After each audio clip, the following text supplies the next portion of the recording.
Hello everybody, I'm Liz Peterson, speech-language pathologist of over 23 years. Welcome to another episode of Motivating Mondays. Today we're going to talk about those verbal viruses and how they absolutely destroy our messages, our credibility, and even our leadership image if we use them so much that it's almost a disease to our communication. What do you think I'm talking about? I'm talking about those filler words of starting every statement off with a so, using filler words like and stuff, you know. Verbal viruses can also be behaviors people do with their mouth, such as a lip smack. Before every statement, a lot of people, and maybe yourself, might go, or do a little tongue click. A verbal virus is something that is absolutely unnecessary in our verbal communication. We don't use verbal viruses in our written form, so why are we bringing them to our verbal communication? There's a few reasons for that. One is if you're nervous, you're going to lean back and use a lot of verbal viruses. I'm going to give you this message, I'm telling you that. Or if you're not prepared and you're not quite sure what you're going to say, you'll fill that gap with some viruses. And then what we'll do is, we don't need that. We also use verbal viruses because some people feel like there can never be a moment of silence. Silence is actually quite powerful, but nope, people feel like there can't be any silence, so I'm going to fill it up. Verbal viruses also happen when you speak too quickly. Your thoughts are moving really fast, your speech mechanism is moving fast, so what do we get? A lot of ums in between thoughts, creating a very distracting message. So let's talk about the cure. If you are somebody who uses verbal viruses, there are a few things you can do to increase your awareness to the behavior and shape them out of your speech. So I'm here to offer you the cure for verbal viruses. One strategy that's very successful with my clients is to use a Post-it note each day.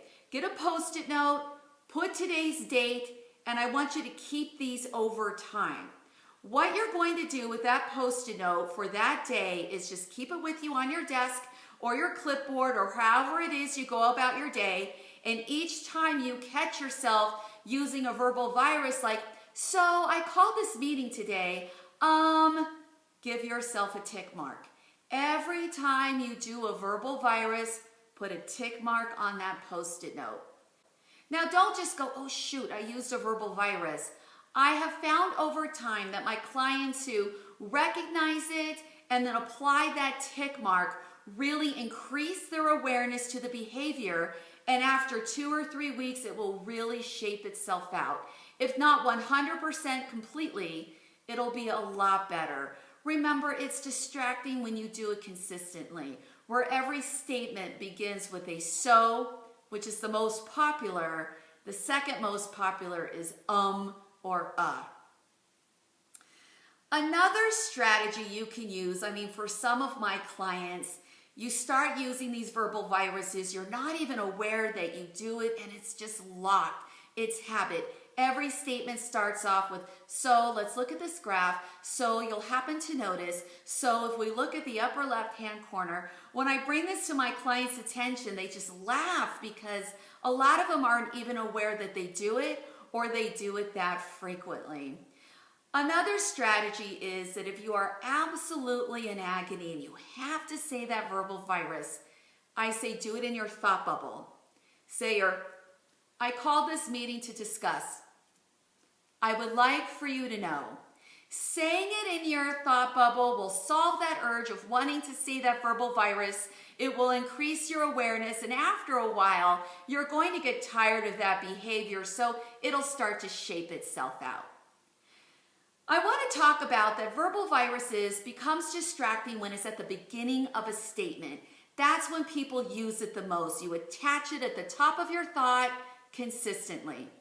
I want to mention that if you're in the middle of explaining something complicated, there may be some verbal viruses along the way to connect some thoughts. That's okay. Speech will never be perfect. It's a fine motor skill. We're constantly thinking and talking at the same time. It will never be perfect. But if you behaviorally put a filler word at the beginning of most statements when you're nervous, not being prepared, or if you do it frequently, chances are you may be speaking too quickly. If this is the case, let's get that shaped out. Attached with this video is the article that offers many, many more strategies. Check it out, try some strategies, and over time, you can eliminate the obnoxious habit of verbal viruses. It will take 2 or 3 weeks, but once you find the cure for verbal viruses, you will find that your speech is more fluent, you look and sound more professional. So everybody, let's embrace the cure for verbal viruses. Let's get them out of our speech, and I'll see you next week for another episode of Motivating Mondays. Bye-bye.